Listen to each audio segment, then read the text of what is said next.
ಭ್ರಷ್ಟ ಅಧಿಕಾರಿ ಮಹೇಶ್ ಅವರಿಗೆ ಹೇಳಿ ಧಿಕ್ಕಾರ. ತೊಲಗಿಸಿ ತೊಲಗಿಸಿ ತೊಲಗಿಸಿ ತೊಲಗಿಸಿ ತೊಲಗಿಸಿ ತೊಲಗಿಸಿ ಬೆಕ್ಕೆ ಬೆಕ್ಕು ಬೆಕ್ಕೆ ಬೆಕ್ಕು. ಭ್ರಷ್ಟ ಅಧಿಕಾರಿಗಳು ಎಲ್ಲಾದರೂ ಇದಾರಂದ್ರೆ ಅವರು ಅರಣ್ಯ ಇಲಾಖೆಯಲ್ಲಿ ಬಿಟ್ಟು ಇನ್ನೆಲ್ಲಿ ಬೇರೆ ಕಡೆ ಕಾಣಿಸಿಗಲ್ಲ. ಮೊದಲು ಏನಂದ್ರೆ, ಈಗ ಮೊದಲು ವೀರಪ್ಪನ್ನು ಕಾಡ್ಕಳ್ಳ ಅಂತ ಇದ್ರು. ವೀರಪ್ಪನ್ ಸತ್ತ ಮೇಲೆ ಅರಣ್ಯ ಇಲಾಖೆಗೆ ಯಾರಾದರೂ ಕಳ್ಳರಿದ್ದಾರೆ ಅಂದರೆ ಅವರು ಅರಣ್ಯ ಇಲಾಖೆಯವರು ಅಂದರೆ ತಪ್ಪಾಗ್ಲಾರ್ದು. ಯಾಕೆ ಅಂದರೆ ಮಾಡದೇ ಇರೋ ಕಾಮಗಾರಿಗಳಿಗೆ ಅವರು ಹಣ ಡ್ರಾ ಮಾಡ್ತಾರೆ. ಎಷ್ಟು ಅಕೌಂಟ್ಗಳಿದೆ ಅಂದರೆ ಎಲ್ಲೂ ಇಲ್ಲ ಅಷ್ಟು ಅಕೌಂಟ್ಗಳು. 35-40 ಅಕೌಂಟ್ ಇದೆ. ಈ ವರ್ಷ ಒಂದು ಅಕೌಂಟಲ್ಲಿ ಡ್ರಾ ಮಾಡ್ತಾರೆ, ಮುಂದಿನ ವರ್ಷ ಇನ್ನೊಂದು ಅಕೌಂಟಲ್ಲಿ ಡ್ರಾ ಮಾಡ್ತಾರೆ. ಅದೇ ಕಾಮಗಾರಿನೇ.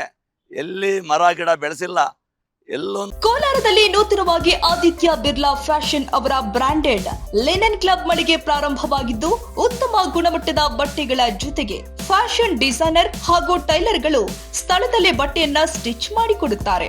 ಹಾಗಿದ್ರೆ ಇಂದೇ ಭೇಟಿ ಕೊಡಿ. ವಿಳಾಸ ಭೈರೇಗೌಡ ನಗರ, ಬೆಮ್ಮಲ್ ಲೇಔಟ್, ಕೋಲಾರ ಬಂಗಾರಪೇಟೆ ಮುಖ್ಯ ರಸ್ತೆ, ಕೋಲಾರ ಟೌನ್. ಅವರು ಯಾವುದೇ ಕಾಮಗಾರಿಗಳು ಮಾಡಿಲ್ಲ. ಯಾವುದೇ ಪ್ರಾಣಿಗಳನ್ನೆಲ್ಲ ಭಿಕ್ಷಕರು ಮಾಡಿಬಿಟ್ಟಿದ್ದಾರೆ ಅವರು. ಈಗ ಒಂದು ಎಕ್ಸಾಂಪಲ್ ನಿಮ್ಗೆ ಹೇಳ್ತೀನಿ. ಅರಳಕುಂಟೆ ಸ್ಟೇಟ್ ಫಾರೆಸ್ಟ್ ಇದೆ, ಅಲ್ಲಿ ಒಂದು 409 ಎಕರೆ 35 ಗುಂಟೆ ಅವರು ಕೊಟ್ಟಿದ್ದಾರೆ 1941ರಲ್ಲಿ. 2020-21ರಲ್ಲಿ ಜಮೀನು ಇರುತ್ತಾ? 2020-21ರಲ್ಲಿ ಈ ನೋಟಿಫಿಕೇಶನ್ನ ಮರೆಮಾಚಿಬಿಟ್ಟು ಅವ್ರು ಏನು ಮಾಡಿದ್ದಾರೆ ಅಂದರೆ, ನಮ್ಮದು ಅಷ್ಟು ಎಕರೆ ಇದೆ, ಇಷ್ಟು ಎಕರೆ ಇದೆ ಅಂತ ಒಂದು 600-700 ಎಕರೆನ ನಮ್ಮದು ಅಂತ ಕೂತ್ಕೊಂಡಿದ್ದಾರೆ. ಅದಕ್ಕೆ ಏನಕ್ಕೆ ಅವ್ರು ಒತ್ತುವರಿ ತೆರವು ಮಾಡೋದಂದರೆ, ಒಂದೇ ಒಂದು ಎಕ್ಸಾಂಪಲ್ ಹೇಳ್ತೀನಿ. ಅದಕ್ಕೂ ಒತ್ತುವರಿ ತೆರವು ಮಾಡೋದ್ರಿಂದ ಅವ್ರಿಗೆ ದುಡ್ಡು ಬರುತ್ತೆ. ದುಡ್ಡು ಬಂದರೆ ಅವ್ರ ಮಕ್ಕಳು, ಅವ್ರ ಸಂಸಾರ, ಕಾನ್ಫಿಡೆನ್ಸ್ ಗ್ರೂಪಲ್ಲಿ ಅಥವಾ ಅಲ್ಲಿ ಇಲ್ಲಿ ಮನೆ, ಒಬ್ಬೊಬ್ಬರದ್ದು 5-5 ಕೋಟಿ 10-10 ಕೋಟಿ ಮನೆಗಳಿದೆ ಏನು ಕಾನ್ಫಿಡೆನ್ಸ್ ಗ್ರೂಪಲ್ಲಿ. ನಿಮಗೆ ಗೊತ್ತಿದೆ ಇಲ್ವಾ? ಅದಕ್ಕೋಸ್ಕರನೇ ಸಮಗ್ರ ತನಿಖೆ ಆಗಬೇಕು ಅಂತ ನಾವು ಕೇಳ್ತಾ ಇರೋದು. ಈಗ ಇಲ್ಲೇನಾಗಿದೆ ಅಂದರೆ, ಒತ್ತುವರಿ ತೆರವು ಮಾಡ್ತಾರೆ, ಅದಕ್ಕೆ ಗುಣಿ ಹೊಡೆದಿದ್ದೀವಿ ಅಂತಾರೆ, ನಾವು ಬೇಲಿ ಹಾಕಿದ್ದೀವಿ ಅಂತಾರೆ. 4-5 ಲಕ್ಷ ರೂಪಾಯಿ ಖರ್ಚು ಮಾಡಿಬಿಟ್ಟು 41 ಲಕ್ಷ ಡ್ರಾ ಮಾಡಿದ್ದಾರೆ. ಒಂದು ಎಕ್ಸಾಂಪಲ್ ಸಣ್ಣದು ನಿಮ್ಗೆ ಹೇಳ್ತಾ ಇರೋದು. ಅರಳಕುಂಟೆ ಸ್ಟೇಟ್ ಫಾರೆಸ್ಟ್ದು, ಅದು ಮೈನರ್ ಫಾರೆಸ್ಟ್ ಇದೆ ಅಂತ ಸುಳ್ಳು ಹೇಳ್ತಾರೆ. ಮೈನರ್ ಫಾರೆಸ್ಟು ಒಂದು ಸಾರಿ ಸ್ಟೇಟ್ ಫಾರೆಸ್ಟ್ ಆದಮೇಲೆ ಆ ಮೈನರ್ ಫಾರೆಸ್ಟಿಂದಲೇ ಸ್ಟೇಟ್ ಫಾರೆಸ್ಟ್ ಆಗೋದು. ಇದು ಒಂದು ಭ್ರಷ್ಟಾಚಾರ ಅಲ್ಲ ಇವ್ರದ್ದು.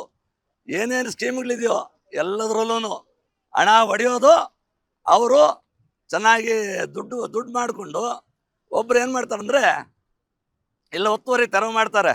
ತೆರವು ಮಾಡಿಬಿಟ್ಟು ಅವರು ಒಂದು 15 ಲಕ್ಷ ದುಡ್ಡು ಕೊಟ್ಬಿಟ್ಟು ಬೇರೆ ಕಡೆ ಟ್ರಾನ್ಸ್ಫರ್ ಆಗೋತಾರೆ. ಇವರು ಇಲ್ಲಿ 40 ಲಕ್ಷ ದುಡ್ಡು ಡ್ರಾ ಮಾಡ್ಕೊಂಡ್ರು, 15 ಲಕ್ಷ ಯಾರಿಗೋ ಸಂಬಂಧಪಟ್ಟವ್ರು ಕೊಟ್ಟರು. ಇಲ್ಲಿಂದ ಆನೆಕಲ್ಗೆ ಹೋಗ್ಬಿಟ್ರು, ಪುಷ್ಪಲತಾ ಅಂತ. ಇವರು ಅನುಯಾಯಿನೇ ಇವರು, ACF ಮಹೇಶ್.